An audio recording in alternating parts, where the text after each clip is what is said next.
All right. So what's up, guys? Pretty small crowd today, but hopefully more people will jump in. It's 2:15. How's everybody doing? You guys feeling all right? Cool. All right. So what we're going to do today is hidden read Google Classroom. Thank you. I mean, you could have, but no, you didn't. All right. Chernobyl is here. Cool. Pokemon. Did you catch them all? Did you get that shiny magic carp?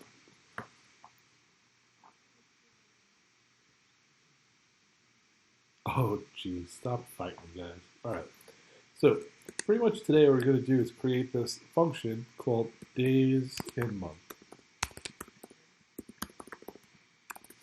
and I'm going to define it up here in my little functions area. daysInMonth. All right. Ew, Eevee edition. Blah. All right. So let's create a variable called month, and we're going to ask the user to input some sort of value. Then we're going to convert that value into an integer.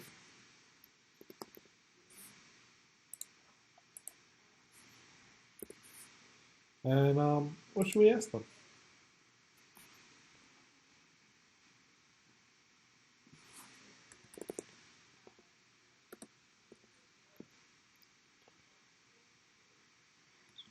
What month number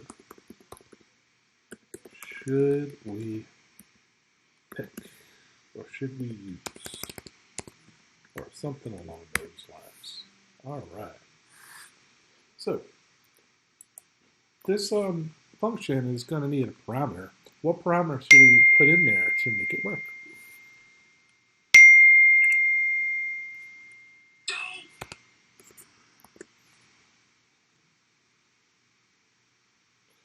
All right, since we're declaring this month and we want to know the days in the month, I'm going to pop that in there, a month.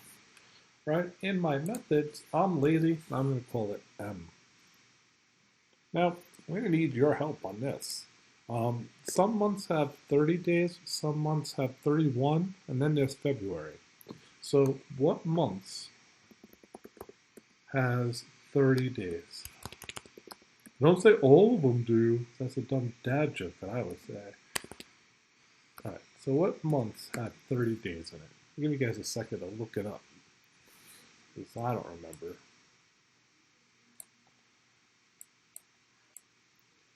So, that was a joke I was waiting for.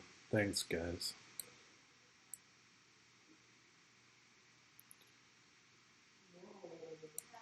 All right, so I think it's like September, April, June, November, and then the months with 31 days.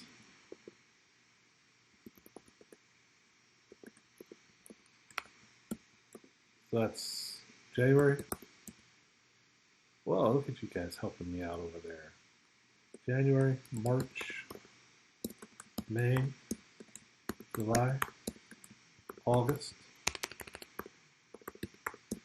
October, December.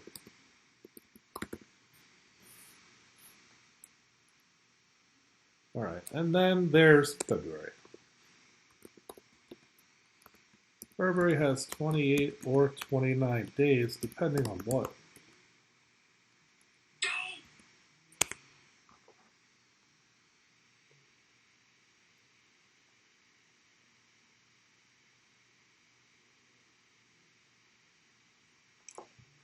What determines if February has just X amount of days?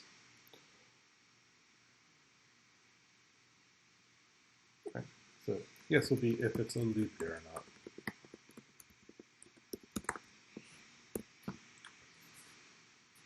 All right.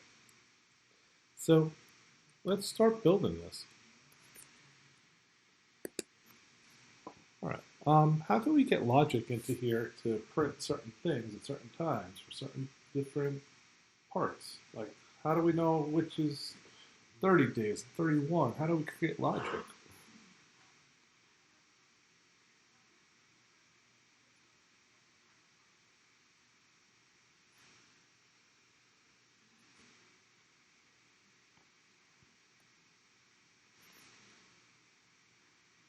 Okay. So we're going to use some if statements. We're going to use an else if. I'm going to use another else if. And then do an else. All right.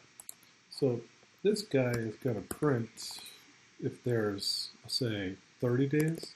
Do this one. There are 30 days.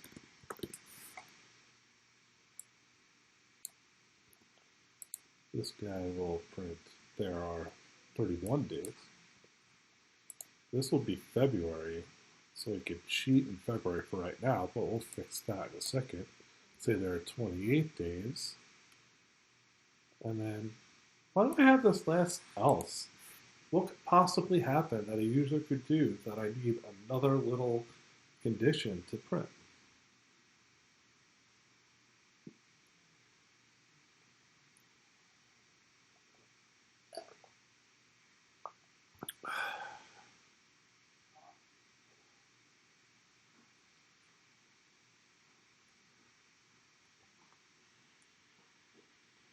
Right, well, leap year in February is definite, but I'm going to cheat right now and do 28 days in February.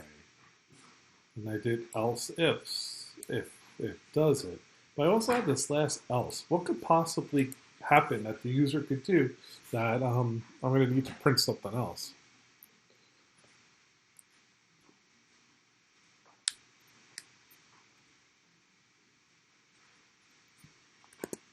We're definitely going to have to print something here.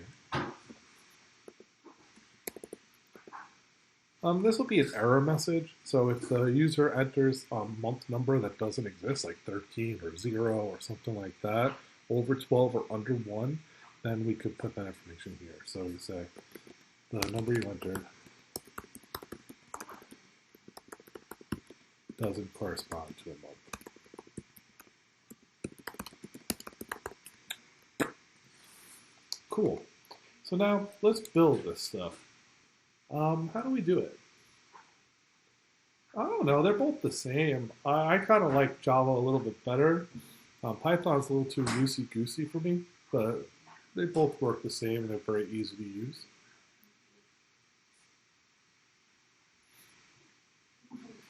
All right. So if m equals, I don't know, September, how do I get more than one condition in there to make this bi or tri or multi-conditional? What keywords can I put in there to put more stuff?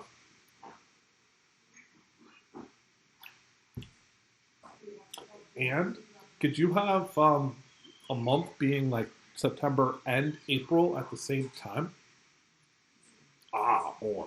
Okay. So, or m is 4, or m is 7, or m is 11. All right. I'm going to copy this. Guys!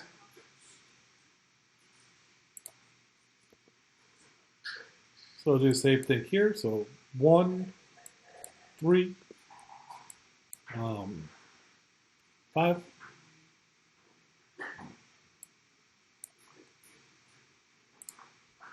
this should be 6, actually. This should be 7. Or 8. Or 10. Or 12. Cool. I'm going to comment this out for a second because I don't want it to do that. And let's see if this does stuff that I want it to do. All right, so let's say if I did 1, 1 has 31 days. Cool. If I run it again, and let's say I do 9, 9 has 30 days. All right, so now let's get this February working. So I'm going to cheat off the top and say, all right, February, you have 28 days no matter what. So if I cheat like that, it should be pretty straight up. Say, hey, if I do February, it's 28 days. Did I put the wrong number in? 2. Uh-oh. Why did that happen? Oh. There. All right, 2. All right, 28 days. So that's awesome, except for this year where February had 29 days. So how could I ask the year and use the year to determine if it's a leap year or not to get the 28 or 29 days? So I'll give you guys a minute or two just to get that part working, and then we'll figure it out from there.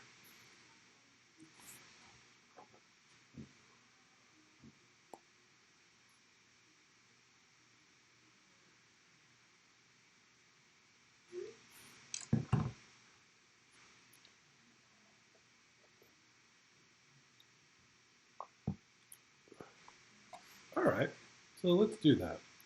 The hype shot said, actually gave me the whole code, so that's sweet. So let's cut this out. So let's ask for information. So year equals the integer value of an input of what year do you want to use? So you can actually use like the year you were born and things like that to determine if the year you were born was a leap year or stuff like that. Right. So if something happens that will create a leap year, then we're going to print 29 days.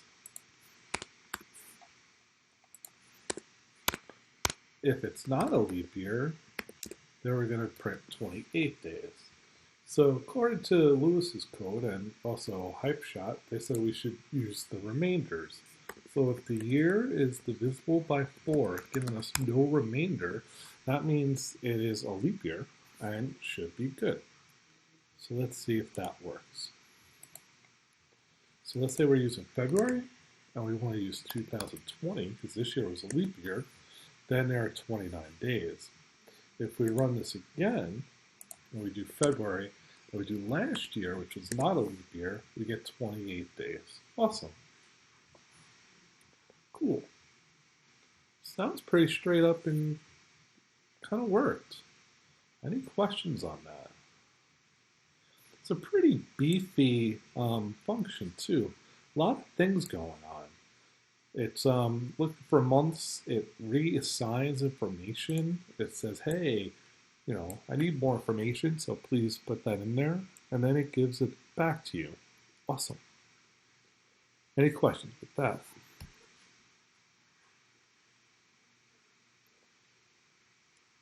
Cool. So I'm going to give you guys a little homework assignment. This is going to go on to Pupil Path today and to, yeah, sorry, it's happening. It's going to go Pupil Path in Google Classroom, and you guys are going to work on it. It's not that bad. So it's going to be create a function called number reverse. The function, whoa, why am I yelling? The function will ask the user for a number. Well, actually, we'll take a number and write it in reverse.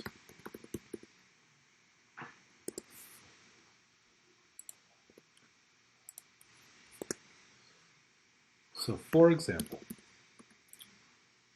if the user inputs 79, the code will output 97.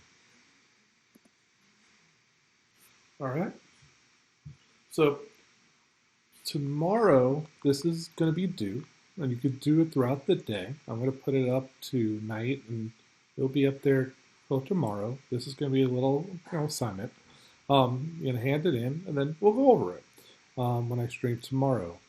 On Thursday, we'll do a couple more things, and then Friday, you'll have your surprise quiz again. Friday, I will do a Zoom the same way I did the other time to go over stuff. The last Zoom with you guys, 5 people showed up and they were talking about video games, which I'm cool to do anyway. I don't mind talking about video games at all. All right. If you do have questions, you could put it up onto the stream on Google Classroom. I'm going to need the text file and the output of the code sent to Pupil Path. That's where I'm collecting everything. If you didn't hand things in, then you could do it. I have a question. How do we see the archive videos on YouTube? On Google Classroom, I actually put my YouTube account, which is the same name, same username that I'm using here. So if you search up Lebotats, you'll find me on YouTube, and you'll see all the archive lessons there. Keep looking at the Google Classroom, guys. So if you're not looking at it, then you won't be able to do it. But I do post that I archive it every day.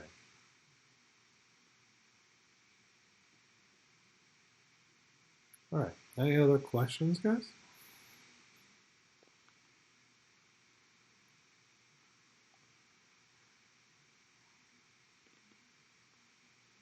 All right, cool, guys. This was short and sweet. I'm going to post this onto Google Classroom, put it onto Pupil Path, and then tomorrow we'll go over it. Make sure you hand this in. I will make sure you did it. No, cool. All right, guys. Speak to you later. Later, guys.